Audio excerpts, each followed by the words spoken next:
et de nombreux blessés graves. Selon plusieurs témoignages, aucune prise de position claire n'a encore été exprimée. Quelle honte pour une organisation, organisation censée de défendre la démocratie, l'état de droit et les droits des peuples africains. Le silence face à la violence contre des citoyens exerçant leurs droits fondamentaux est perçu comme une forme d'indifférence, voire de complaisance. Les Congolais méritent mieux. Aleli Munokwamboka. Bango balingaki eloko na bango bakosala ezala soutenu par l'Union africaine, ezala soutenu par bato belé. Voilà la honte. Quelle honte. Ba comprendre te basali bêtise na bango. La personne qui est là-bas c'est Ndayishimiye. Quand on dit Ndayishimiye, on voit Félix Tshisekedi. Balingaki ba bomba Ndayishimiye muta épargner et Tshisekedi. Pensez pour que Ndayishimiye peut aller qu'on a ba bêtise na bino ba uti ko sala ba fayulu awo. Facile Mouyumba, nanu bolélité. Bobengi sa malokon de traite. Bobengi sou et même j'y traite. Ce n'est que le début. Naloba yango déjà awa. Vous allez m'appeler prophète. Nazalaka mutako ebisa batu. Bomoni Kabila ndeka bimi akozonga lisusu te. Avant même qu'il soit condamné, avant même qu'il soit sanctionné. Botala ba image na nga bémission na sala. Naloba ka ndenge Kabila bimi Congo. Bobo sala Kabila. Ndenge pe na ebisa ki batu awa. Bon matabo kitati Tshisekedi va changer la constitution. Likolo ekokitate, mokile kobalukate, et la vie continuera en République démocratique du Congo. Nenge na loba, bokanga maloba na so bisabino. Le président Tshisekedi est le seul instrument par excellence oyo nzamba zo utiliser na eleko oyo. Quelles que soient ses erreurs, ta un humain pour muto azalaka na erreur. Son avis sur que le président Tshisekedi a une erreur de la caution. C'est un humain. Il peut avoir des erreurs. Mais, cependant, Dieu ne tient pas compte de ses erreurs. Un humain avec des erreurs, mais Dieu l'a choisi pour la délivrance de la République du Congo. C'est ça Dieu. Il a ses erreurs tant qu'un humain. Mais Dieu l'a choisi pour la délivrance de la République démocratique du Congo. Et quand Dieu choisit, ne tient pas compte, il y a faiblesse à Moutou, ni erreur il y a Moutou. C'est ça la différence entre Dieu et les humains. Mouyumba Leli. Mouyumba Aleli. Mouyumba Zole la lobi nini. Alobi to soumou na union africaine azo sale lokote. Ah, Mouyumba. Ba bêtise obino opposition sali. Union africaine a lobanini. L'Union africaine ici ba fongoli misu. Ba comprendre que opposition ça les autres travaillent na Kagame. L'Union africaine va dire que Kagame a zokene. Aide humanitaire elongwe na 206 millions et kiti na 6 millions. Bozo zongo ba ventir. Ba kiti sango kutu na 6 millions. Ba yo ki passe ya moins ya population. Ya peuple rwandais oiseau souffrir. Je m'excuse. Kosu n'a pas mis lieu. Tu n'as plus ta place ici. To kabwana ina o déjà. Tout ça là est nos familles. On a l'eau dans Kosu, c'est un esprit, non? L'esprit a aussi des erreurs. Où sont les gens qui ont bateau yo babulaki, on dirait, bakozala angoubé na ba bêtise na bango ba préparaki. Mais nyoso ki na mai. Ah, on a zoé bisabino awa. Boyebi ke babebani. Pierrot Louara ba vérité. Bibi Kapinga a se désolidariser na Pierrot Louara. Ce n'est que les débits. Balouara mis ce comique au fond, malgré qu'il est en exil. Et ça, le roi Mouyiba a Zouaki Sali na Ikoulousou. Pierrot Louara a commis Mouyiba. A commis Mouyiba. Sora bon limote matolimbisi. Même Yobi Bikapinga. Sora bon limote matolimbisi. Mais Kabila a bon la mouté, la place de Kabila, ce n'est pas au Congo. Et là, Batoumoussou soit à bon limotema. Mais place na ezawate. Parce que il a été un danger pour ce pays. Bandeko ba Congolais oyo na zoé bisabino za solo. Est-ce que vous savez que tozalaki ba Congolais à Combo, bana poto, ba diaspora. Est-ce que vous savez que tozalaki ba Congolais à Combo? Maman Jeanne, Mondi, Mokom. Tozalaki ba Congolais à Combo. Le Congo était déjà vendu. La preuve, toke na minembo. Boyi makamoleki na minembo. Ba Congolais bali soumingi te na minembo. Kuna ba Rwandais na ba Rwandais. Donc Kabila avait déjà vendu le Congo. Le Congo était déjà vendu. Grâce à Tshisekedi, Dieu a suscité un homme. Moi, je continuerai à défendre Tshisekedi. Je vous ai toujours dit ça. Dieu a suscité un homme. On avait déjà perdu le Congo. Awa, Tshisekedi a osala musala ya rachat. Ce qu'on le croit, ton soit Congo Mobimba. Malawi tsoyo ya Kingabo a Telemi. Jean-Marc Kabound. Angolais oya San Salvador a Telemi.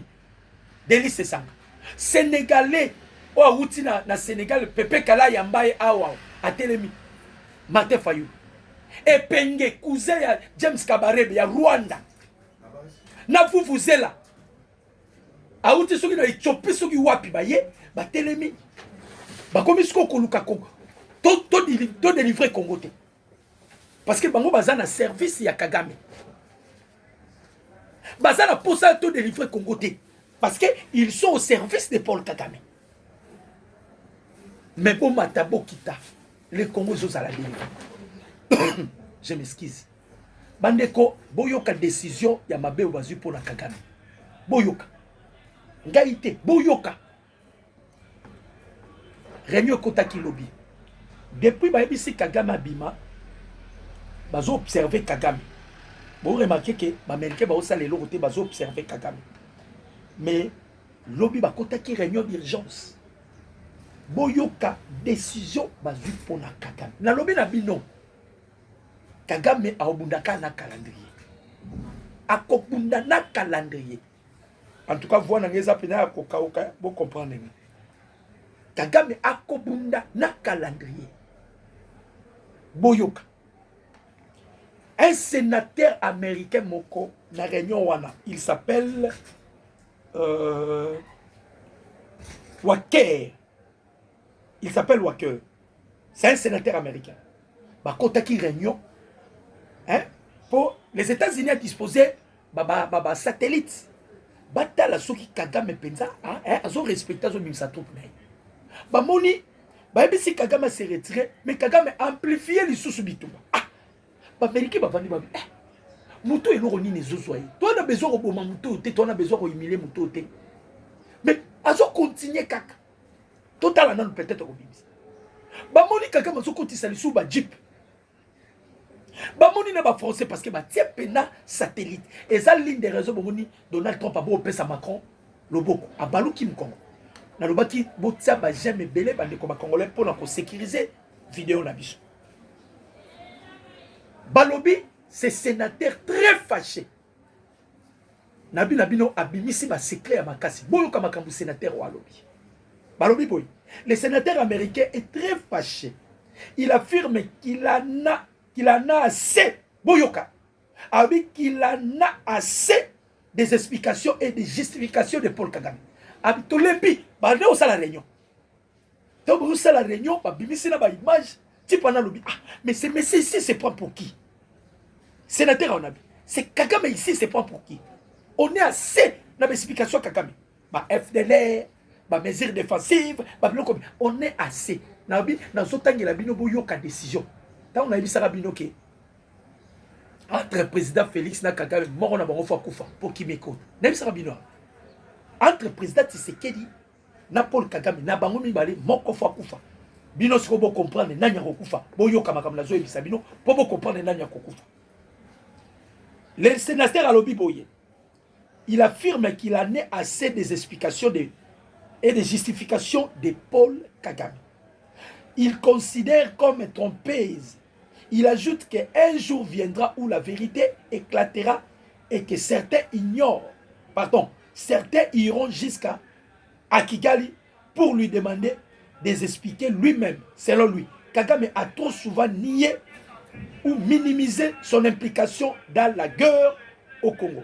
Il estime également que s'il raconte Paul Kagame, il lui dira directement ce qu'il pense, sans détour, et qu'il ne pourra pas prétendre ne pas avoir été informé de la situation. Moussou soye côté lema. Alobi boy. Boyoka. Nous avons demandé à plusieurs reprises au Rwanda de se retirer ses troupes du Congo. Mais il continue de persister, à nier toute implication lorsque nous arrivons à Kigali. Boyoka. Ne nous demandez pas, Boyoka, ne nous demandez pas de nous arrêter. Les jours J approchent. Et Paul Kagame doit se souvenir qu'aucun dirigeant africain n'a jamais prospéré en tuant d'autres Africains. Nous arrivons. Nous allons nous arriver.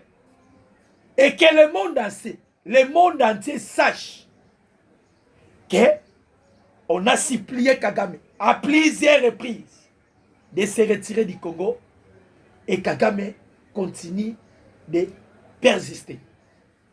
Quand les choses vont arriver, que personne ne pointe les doigts aux États-Unis d'Amérique.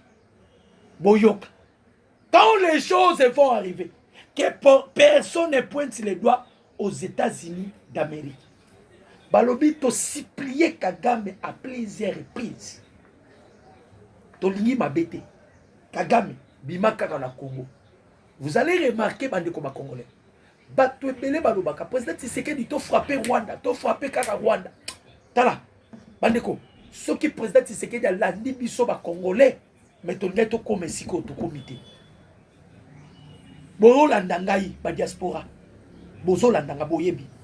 Nazana papa Benjamin Piana, nazana papa nangai Zuzu Mabeko. Bobandai kolobao. Tshisekedi kene kaka na Baris. Tshisekedi kene na Baris. Tshisekedi kene Baris. Bandeko na stade auto, ça so to kene na Russie.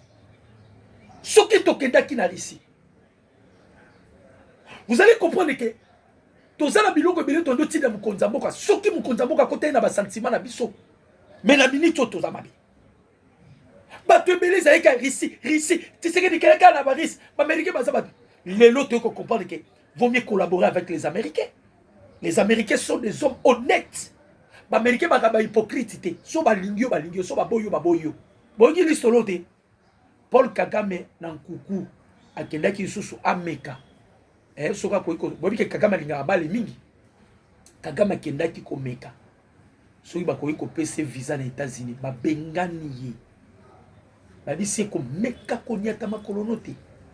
Pour qu'il ne ko assister na Coupe du Monde qui était ba match. Ba bisi ko Meka ko nyata makolono na États-Unis. Donc il a encore essayé ba bengani. Pour vous dire bande ko ba Congolais, le président Tshisekedi azalaki visionnaire. Et l'on a mis balé. Erreur mususu to na ngoli susu to ti na président Tshisekedi. Beta Kigali. Bobi kizaki piège. Le lo Paul Kagame bobi makamu Kagame ozo za pona nini. O moyen ba protéger Kagame zate. C'est pour nini o salaki incursion salaki. Eza violation ya charte ya Nations Unies. Kokote la batu na mboka mususu. Donc, ce qui peut biso na minute oyo, toke to telemi, to frapper Kigali ou bien to bombarder Kigali. Bandeko, ba vous sanctionner RDC pour votre information. Ba robot to la biso carte blanche ba pesa ki biso. Yango bomuna na président Tshisekedi bitumba na biso to sala ngo kaka. Na, omoni na Congo, to koki ko bomba ba Rwanda tas ata 1 million de Rwandais. Grâce ba ofuta biso ezate. Pourquoi? Ba kota ki d'une façon illégale. Ce que Kagame a lukaki biso peto zo sanction lokola ye yango ba congolais zaka Tshisekedi na banani Delis Sanga aloba ba biloko na oh Tshisekedi zo umela so ngala ngala directement au frapper Rwanda ba congolais o mauvaise conscience ba ti na pe président Félix yo pe kineka former so ki to kineka to beti Rwanda directement ils ont violation chaque ya Nations Unies to bebisi procédure nyonso. Mais vous savez pourquoi les Américains bazo ba défendre biso na otangela bino ba signe.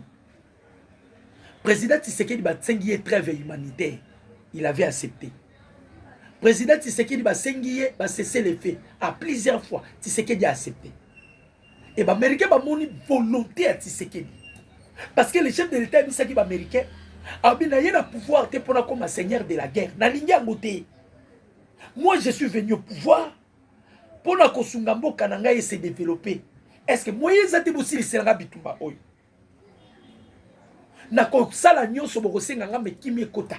La preuve, na communauté internationale, devant ma globaliste, Tshisekedi a tendu la main vers Paul Kagame.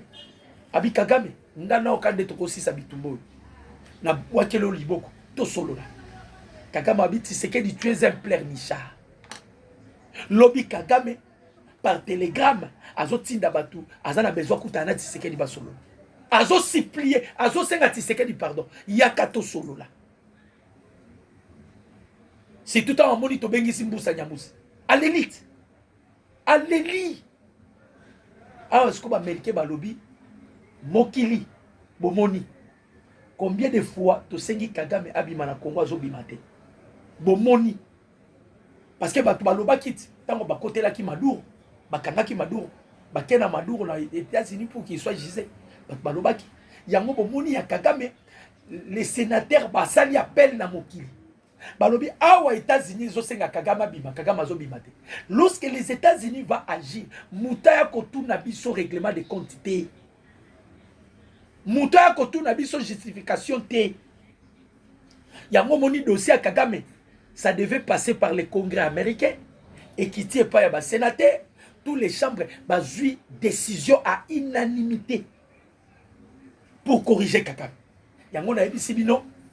Si azota la match à Léopard Lelo, soka tali match à Léopard Lelo, ayebake kufa na ye komiko ya na pembeni. Kagame soki ozoyo kanga. Bato bazomona déjà bembe na oda la ri. Oko kufa pona makambo ya Congo. Macron va continuer à vivre avec Kokone à vivre à Néwana. Ba Belge, bako vivre. Maxime Prévost vivre na identité à Zanangwana deux fois. Mais toi, tu iras à la Guyenne pour Kagame. Bima na Congo avant que le pire arrive. Na Samutema, abimate, avant Dakaka. Et ça, la bâton sous la mokili, bâton vivre. Ici, c'est les 100 Congolais qui réclament la vengeance. Les Américains va continuer réunion, bazoueli Kagame décision finale. Nalobi nabino à unanimité. Ba bengi mokili balobi mokili bomoni Kagame bimaningo bimate Kagame ningo mboka wana za eza mboko to salina bango partenariat biso ba américain to lingi to ya ko investir Tshisekedi lisusu très malin qu'il est a pesi bango ka est abiso bwana bezo botonga ba entreprise na Congo na capitale te boke na est boke tonga ba entreprise. Alors les américains il faut ba kende na est pour ba na ko investir. Bah, on a besoin de terres rares. Batikali na moi retard à moukia technologie. Ce que l'Amérique pour l'intérêt naie à ça la kabla kité. Nebo yokaki luara à ça li appelle abinanga. Nengi omoni women watch abimise libino rapport. Nanga kombo neza des analystes na ces pays. Ba okanga yo. Est-ce que Pierrot luara kosi bibi akomi ko finga Pierrot luara. Bo finga na bino matali bino. To ça kuna te. Ah ou est-ce que les Américains ont une décision pour la Kagame? Et ça pour la Kagame na Kabila. Na betela kebino li solo ya Kabila. Kabila zana dossier ya noir et pas ya Américain. Ba Américain ba ndeko luka djihadiste moko non ba kutu djihadiste. Terroriste moko boya beta ba asala ba ku ba Américain ba ndeko luka ye mutaka ko bombe na Congo wana Hippolyte Kanambe. Parce que ba Américain tant que juillet ce qu'on a makambu ya soutien ba M23 donc ba américain ba amplifier les makambu donc ndenge to betela bino li solo wa bandeko ba congolais. Paul Kagame ses jours sont comptés dans le bani na bino il est le seul à yebi après le 15 juillet et le ronine ko komela Kagame le seul. Oh, ami yebi après le 15 juillet et l'oko ni ne kokomela. Nanga ina yoto yebite. Mais au moins, boyoki ba américain loko balobi. Mokilibo tout na bisoté. On en a marre de Paul Kagame. C'est-à-dire, c'est un robot que les Américains ont fabriqué, mais ces derniers a commis qu'on nyoko. C'est-à-dire, au moins, robot so ba fabriqué robot. Soka a koti virus, a commis qu'on sala makambo. Contraire. Ya bato yo ba créer qui nenge Kagame za Kagame akota ki virus wana koti ta ba kende ko opérer na bakina coopérer na Allemagne virus ekotaki parce que virus et BBC programme nyoso ba américain bataki kati na akomi ko sala makambo contrairement ya ba américain nde ba américain bavandi ba bia to sila na mutu nazo yebisa bino bande ko ba congolais biliaki kakami bisalini pikoki biliaki kabila bisalini pikoki to yebisaki bango pona makambo ya Congo nzambe ya ba congolais si atelemi. Et quand Dieu s'élève, si tu veux faire bras de fer avec Dieu, tu iras faire ça en affaire. Tu iras faire bras de fer avec Dieu dans la Gehenna, dans les séjours des morts, dans les lieux du tourment. Biloko komeli kagame. Azo yeba skote akende wapi. Azo yeba tena salani. Sur le plan ya guerre, affaibli. Sur le plan de l'aide humanitaire, Rwanda. Très bientôt, Rwanda va Rwanda, Rwanda, Rwanda. Crise na niveau vous ne pouvez pas imaginer. Pas si est commis ancré na Rwanda.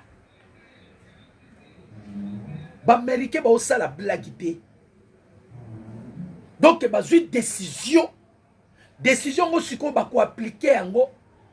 Après kakajiye ndo kibalobi to bengi mokili to sengi kagama bimazo bimate tangu to koaji muta ko tuna bisote po bat balela ga liboso za ba chinois ya mi baleza ga baris o ba américain o bokomi ko sala boko komata siko ba américain balobi to sengi kagama bimazo bimate siko décision to zui to kotala après le 15 juillet to kotala kagame après le 15 juillet. S'il fera face avec les États-Unis d'Amérique. Papa. Boyebi réserve et armée américaine. Boyebi technologie américaine. Bakangi Maduro. Maduro azalaki doté na technologie à Baris. Mais quand les Américains bakiti ba désactiver technologie à Baris. Bazwa Maduro bakena na été. Décision oyo bazui pour na Kagame bakokanga Kagame. Après juillet, Rubio akendaki alobaki mi-juin makambosili. Mi-juillet makambosili. Mi-juillet makambosili. C'est pour cela le président Tshisekedi à son tour, il a activé le col balobi avant Tito comme en décembre, il faut changement de la constitution. Le président Tshisekedi a activé guerre na kobete la bino li solo boyoka makambo les serpents noirs. Peut-être bobi unité en gote serpent noir bango yeyo. Les serpents noirs, bangoye. Balancer déjà message, serpent noir. Bango na bomo na bango. Batindi déjà message. Toko beta lisolo. Mais tozana Kagame nan. L'Américain bazui décision. Décision bazui c'est élimination à Kagame. Au cas sous abimité na miji. Soit ba kangiye mobimba. Soka santete, soit babomiye. C'est ça la décision. Il y a souka pour na Kagame. Il y a una ebisi bino. Na lobi na bino ke match à léopard azota la lelo. Peut-être ça match à souka. Bande ko bouti ko landa ambassadeur français. A outi ko nier toute implication. Il y a France derrière cette guerre persistante à l'est de la République. Donc, guerre auto ça là. To kangi ba français la mettre dans les sacs ba français ba wangani. Dieu merci. Boyebi bitumba to sa Minembo. Malobi boyi. Bataille à Minembo. Dans le bombardement de Minembo centre, beaucoup de soldats français ont perdu la vie. Le major qui commandait la garnison Tuiranero de Minembo centre a été du nombre dans ceux qui étaient neutralisés. Balobi ba français. Ba français de Bakoufi. Beaucoup de français. Bandeko boyoki. Balobi beaucoup de français de Bakoufi. Donc la plupart les abanani ba français na muto ba garnison ba Minembo wana. Bokime. Tala siko makam to okende nango. Pour vous dire que bandeko nanga ba congolais ennemi en difficulté, en perte de vitesse. Boyoka, makambo banani balobi, ba cobra noir, les serpents noirs balobi. Ba serpent noir balobi boye. Balobi, nous avons libéré Minembwe. Maintenant, nous nous dirigeons vers Rubaya, Bukavu et Goma pour que cela redevienne congolais. Bukavu, Goma. Abibo zela tozoya. Donc, a nazo ko exhorter Nanga. Nanga, na bengi yo combien de fois? Nanga, na bengi yo combien de fois? Pour te dire que, ma belle Zoya, ce que tu continues à s'entêter, Nanga, tu subiras le sort. Nanga, ce que tu continues à s'entêter. Ici, les cobras, les serpents noirs, baza déterminé. Tous ceux qui me l'ont timing.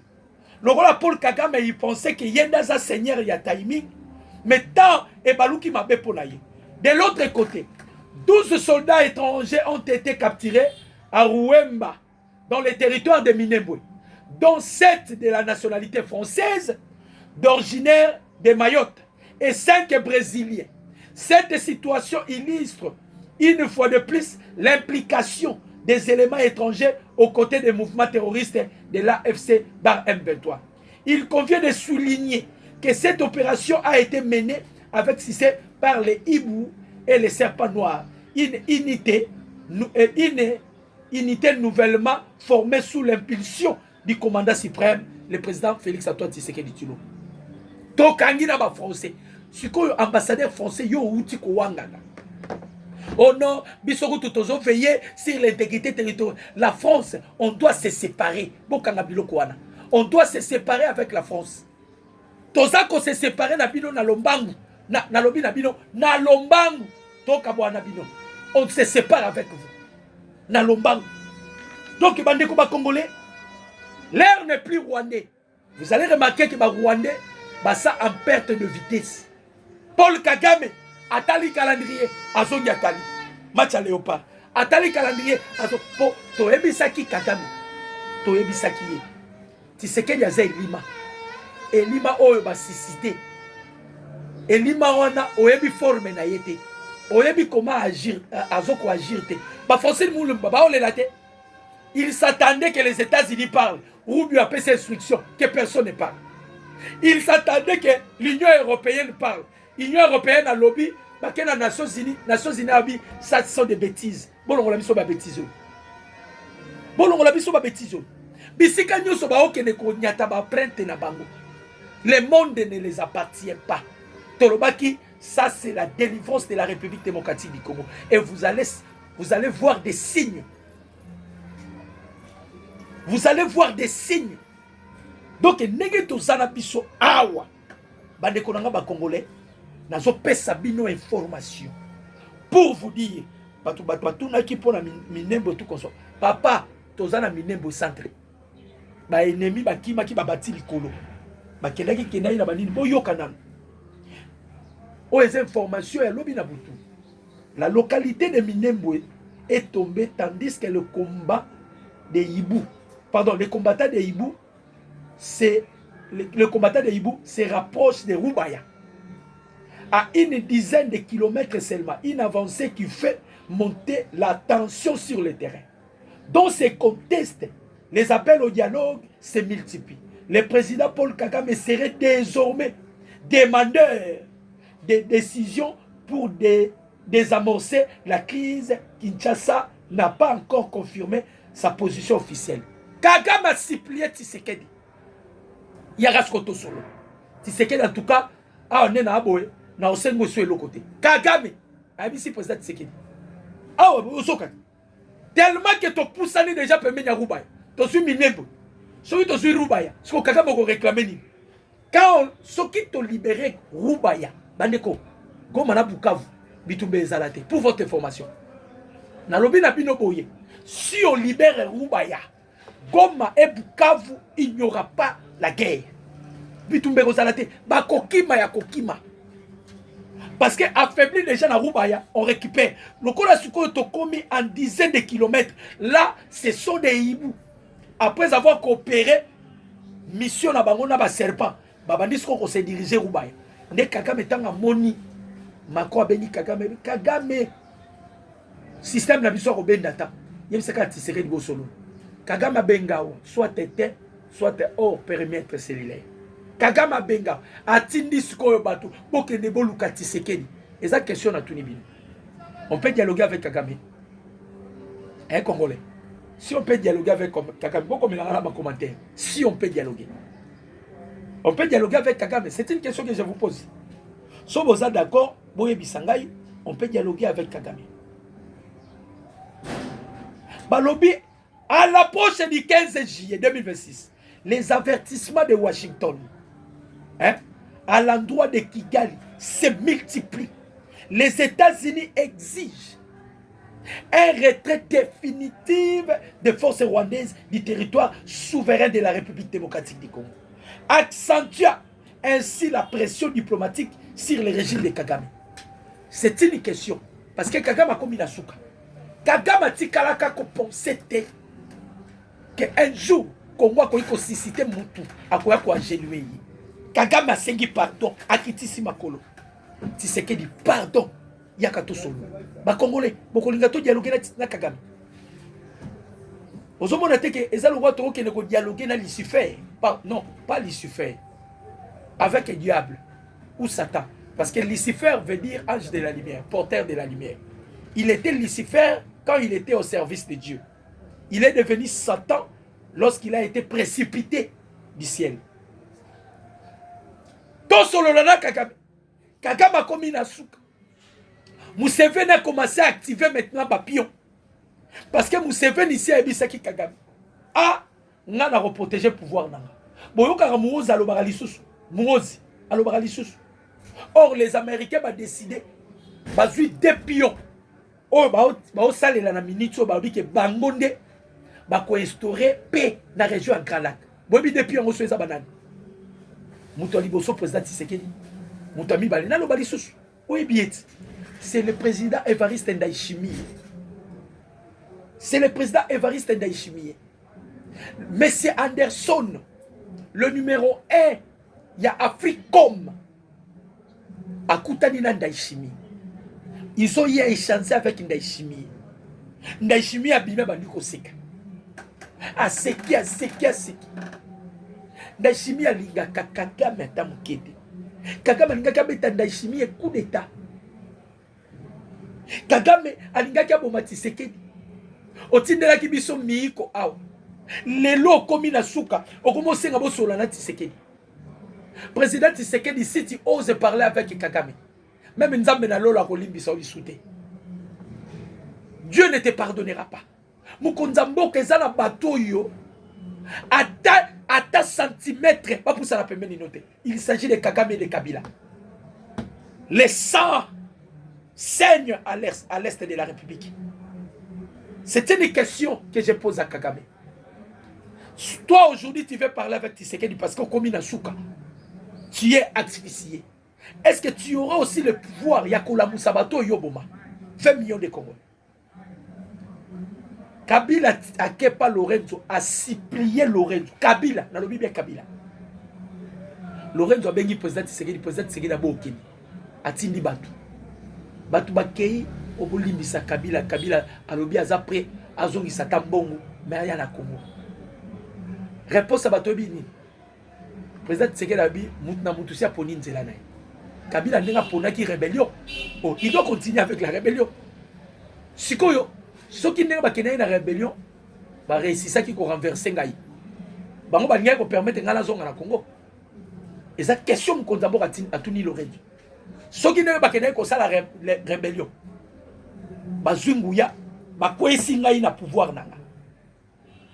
Bango balinga ki ko permettre ngai ko maboy. Na ko senga bango banzi. Un démon, pas de dialogue. Merci papi béton. Papi béton lobby, ça c'est un démon. Pas question de négociation avec un démon. Wana Augustin Kassongo. Ozomona Congolais. Ça, ce sont des Congolais. Landa ba commentaire ba Congolais. Congolais à solo. Otina Tshisekedi non. solo na bango ndenge caméra sengaka biso to solo ba M23. Ah non non non non non non congolais à solo ah oui ça président Tshisekedi na place kuta au solo na bango ba meka ko nyata makolote papa na ngai Sainte Flo Tawaba alors si Kagame souhaiterait un dialogue il devrait susciter des Congolais c'est ça un Congolais on a tangi bo ba commentaire ba Congolais hein ndeko na ngai Gimokubwe Gimokubwa alobi ce sont des sorciers pour vous dire bandeko ba Congolais problème ezalaki nini Kagame na Joseph Kabila bazalaki si na diplomatie si na batuti power parce que ce sont ils ont quand même hein ils ont réseau tout power ils ont réseau penza réseau moko ezalaki soutenu na Clinton Bill Clinton ndoki bango ne bande ko soutenir réseau wana mais Donald Trump ayal atali Clinton atali Obama abi non non non vous avez conduit mal les États-Unis bon bébé ça qui n'a image américaine nous les Américains to vivre kalamakilate pourquoi on doit continuer à soutenir quelqu'un qui tue pour nous amener des minéraux non non nous devons entrer en contact avec pays eza ba kolo minéré hein papa na rago tout tonton qui yaï qui mukinai a fini la cabine papa on se comprend si ko lelo bato ba komi na suka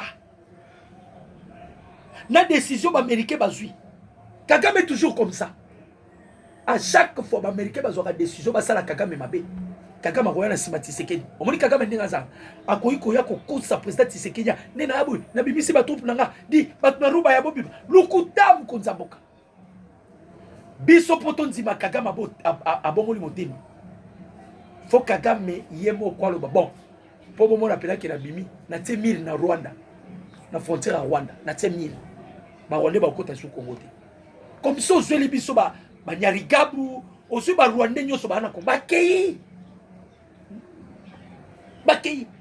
to supplier mukonza mboka Kagame amoni déjà que ba américain ba telemisi film bali ba betayi lokola mukonza mboka azalaka mutu atonda mawa yango bomoni Kagame fait maintenant l'effort à multiplier et puis azo kene pas na nani azo kene ka pa bato yo bazalaka bon terme na président Tshisekedi pour recyplier bango ba bisa président Tshisekedi ba solo to boyi dialogue wana to boyi Kagame biso ba Congolais to boyi papa to boyi te Kagame nous les Congolais on dit non et ça lokola Kabila à quel pas Lorenzo président Tshisekedi a refusé alors mais Kabila ngai ko ça l'exemplaire Lorenzo yo so côté la Kabila Bangolais to so benda bino matoi bo pekisa koko na bino Lorenzo wana président ngolais bo pekisa yi vieillesse comme la comme balele mtu azo sengila Kabila pardon par quelle magie Lorenzo yo ya obengana batunya so ya nani ya président onani Eduardo dos Santos est allé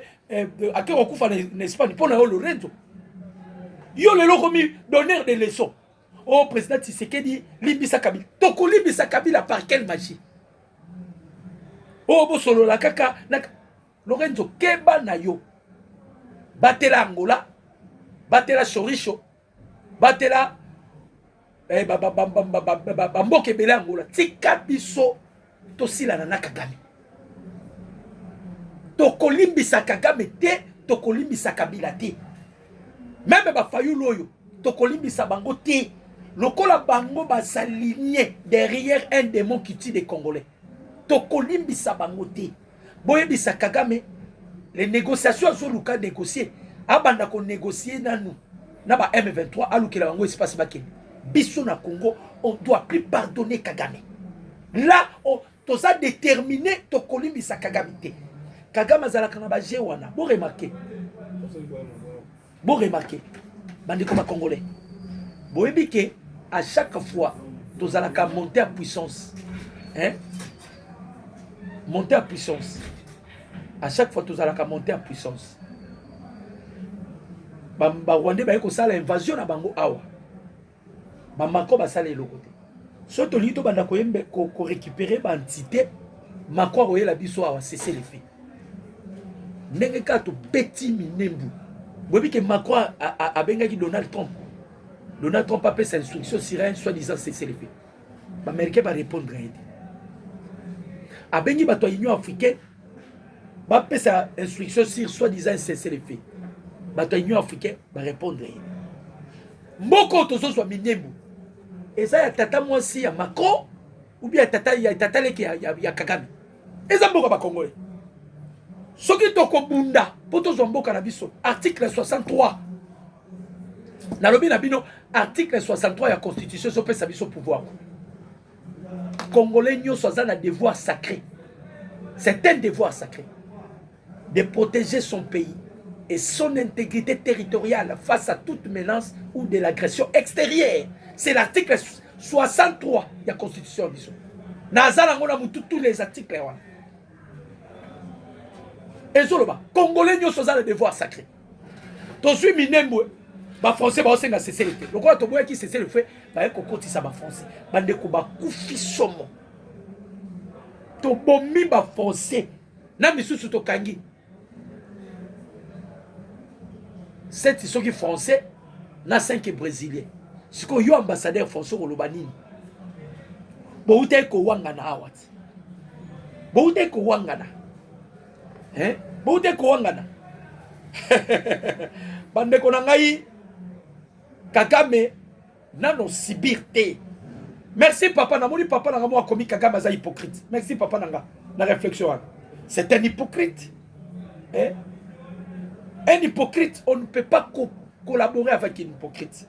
Un démon. Tango yindaka, ndo yebaka. Awa, Tola Sabino arrivé au moins à président Tshisekedi.